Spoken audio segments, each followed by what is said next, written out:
Sir ಆಮೇಲೆ ಇದು shocking S M Krishna ಅವರು ಪಾಸ್ ಆದರು ಅನ್ನೋದು ಒಂದು ದೊಡ್ಡ ಶಾಕಿಂಗ್ ಸುದ್ದಿ.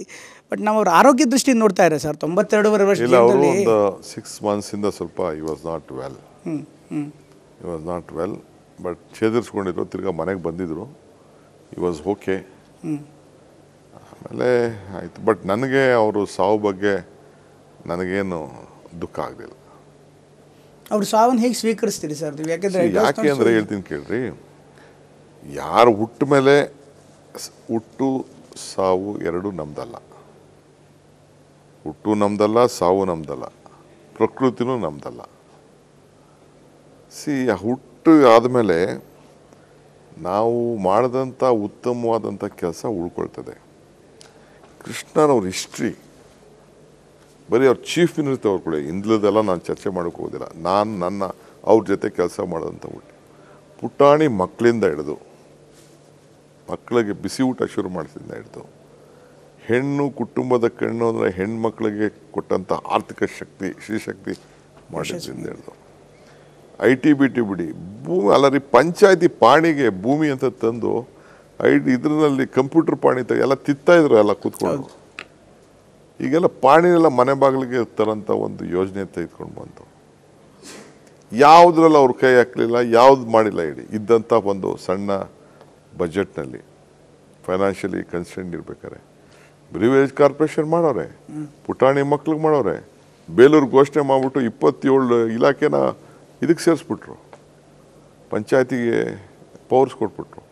ಪಂಚಾಯತಿ ವಾಸ್ ನಾಟ್ ಸೋ ಸ್ಟ್ರಾಂಗ್. ಒಂದು ವರ್ಷಕ್ಕೆ 1 ಲಕ್ಷ ಕೊಡ್ತಿದ್ರು ಗೊತ್ತಾ ನಿಮ್ಗೆ ಜಯಪಟ್ಟಣ ಕಾಲದಲ್ಲಿ. ಈಗ ಅಷ್ಟು ದೊಡ್ಡ ಶಕ್ತಿ ಕೊಟ್ಟವ್ರೆ, ಪಂಚಾಯತಿಗೆ ಸಹಾಯ ಮಾಡವ್ರೆ, ರೈತನಿಗೆ ಗಂಧ ಬಿಡಿ ಅಂತ ಹೇಳವ್ರೆ.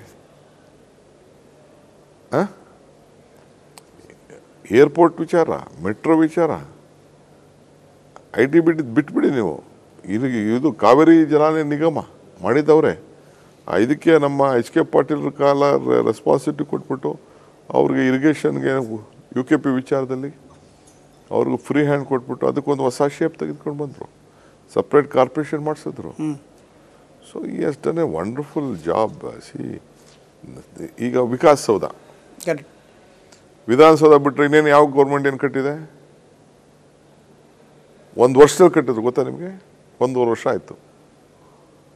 ಹೌದು. ಕೃಷ್ಣ ಅವರೇನೋ ಕೇಳ್ಕೊಂಡ್ರು, ನಮ್ಮ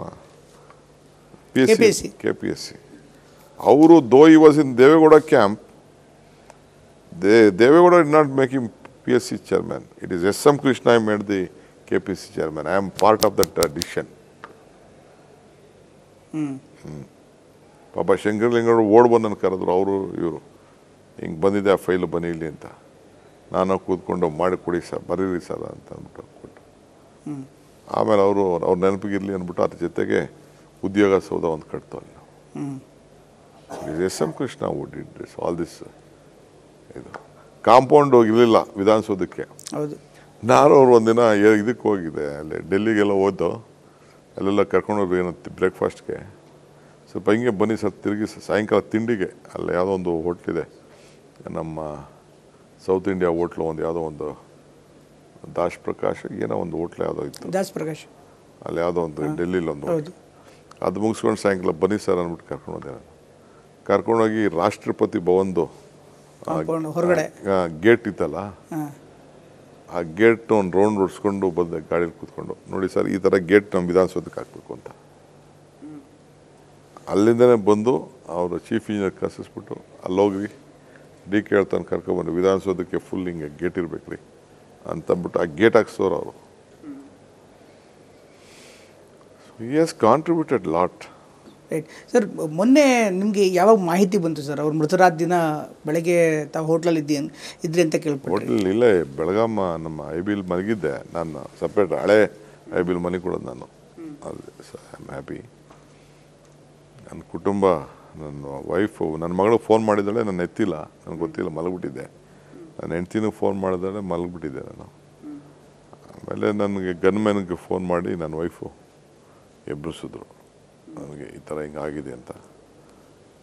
ರೆಡಿಯಾಗಿ ನಮ್ಮ ಶ್ರೀಧರ್ ಗೇಡಿ ಎಲ್ಲರಿಗೂ ಫೋನ್ ಮಾಡಿ ಎಬ್ಬರಿಸಿ ಹೇಳಿ, ಯಾರ್ಯಾರು ಮಂಡಿದವ್ರು ಇದ್ದಾರೆ ಅವ್ರನ್ನೆಲ್ಲ ಬುಕ್ ಮಾಡಿಬಿಡಿ ನೀವೇ ಟಿಕೆಟ್, ಆಮೇಲೆ ಕರ್ಕೊಂಡು ಹೋಗೋಣ ಅಂತ. ಎಷ್ಟು ಖಾಲಿ ಇತ್ತು, ಎಷ್ಟು ಜನ ಎದ್ರೋ ಕರ್ಕೊಂಡು ಹೊರಟು. ಅಷ್ಟೊತ್ತಿಗೆಲ್ಲ ಏನೇನು ಬೇಕಲ್ಲ ನಮ್ಮ ಮಕ್ಕಳೆಲ್ಲ ನೋಡ್ಕೊಂಡಿದ್ರಲ್ಲ. ನಾನು ನೋಡ್ತಾ ಇದ್ವಿ ಅವತ್ತು ಬೆಳಗ್ಗೆ ಏರ್ಪೋರ್ಟಲ್ಲಿ ಕೂಡ ನೀವು ತುಂಬ ದುಃಖದಲ್ಲಿದ್ರಿ, ತುಂಬ ಅಳ್ತಾ ಇದ್ರಿ. Did you really miss him sir ಆ ದಿನ? ಏನಿಲ್ಲ, ಆಯಿತು, but I am so proud that ಒಬ್ಬ ಮನುಷ್ಯ, ನಾವು ಯಾರು ರಾಜಕೀಯದಲ್ಲಿ ಅವರು ಆದರ್ಶ ವ್ಯಕ್ತಿ ಅಂತ ನಾವೆಲ್ಲ ಇವತ್ತು ಪೂಜೆ ಮಾಡ್ತಾಯಿದ್ದೀವಿ, ಅವರ ಬದುಕಿನಲ್ಲಿ ಒಂದು ಯಶಸ್ಸು ಕಂಡಿದ್ದಾರಲ್ಲ, ಯಶಸ್ಸು. ನಾನು ಒಂದು ಮಾತು ಅಸೆಂಬ್ಲಿಲೂ ಭಾಷಣ ಮಾಡ್ತಿದ್ದೆ, ಯಶಸ್ಸು ಕಾಣಬೇಕಾದ್ರೆ ಹೇಳ್ತಿದ್ದಲ್ಲ, ಅದು ಅವ್ರಿಗೋಸ್ಕರನೇ ಅದನ್ನು ನಾನು ಕಾಯಿನ್ ಮಾಡಿದ್ದು. ನಾನು ಸಂಸ್ಕೃತ ಕಲಿಬೇಕಾದ್ರೆ ಅವ್ರ ಗಮನದಲ್ಲಿ ಇಟ್ಕೊಂಡೇ ಅದನ್ನು ಕಾಯಿನ್ ಮಾಡಿದ್ದು. ಧರ್ಮರಾಯನ ಧರ್ಮತ್ವ ಇರಬೇಕು, ದಾನಶೂರಕರ್ಣನ ದಾನತ್ವ ಇರಬೇಕು, ಅರ್ಜುನನ ಗುರಿ ಇರಬೇಕು, ಭೀಮನ ಬಲ ಇರಬೇಕು, ವಿದುರನ ನೀತಿ ಇರಬೇಕು, ಕೃಷ್ಣನ ತಂತ್ರ ಇರಬೇಕು. ಹಂಗಿದ್ರೆ ಮಾತ್ರ ಯಶಸ್ಸು ಕಾಣಲಿಕ್ಕೆ ಸಾಧ್ಯ ಅಂತೇಳಿ ನಾನು ಕಲಿಬೇಕಾದ್ರೆ ಇವನ್ನೆಲ್ಲ ಜೋಡಿಸಿ ಸಂಸ್ಕೃತ ಕಲಿಬೇಕಾದ್ರೆ ಇದನ್ನು ಇವರು ತಲೆಯಲ್ಲೂ ಇಟ್ಕೊಂಡು ಮಾತಾಡಿದಂಥ ಮಾತು. ಅವರನ್ನು ದೃಷ್ಟಿಲಿ ಇಟ್ಕೊಂಡೆ ನೀವು ರೆಡಿ ಮಾಡಿದ್ದಾಗ ಅದನ್ನು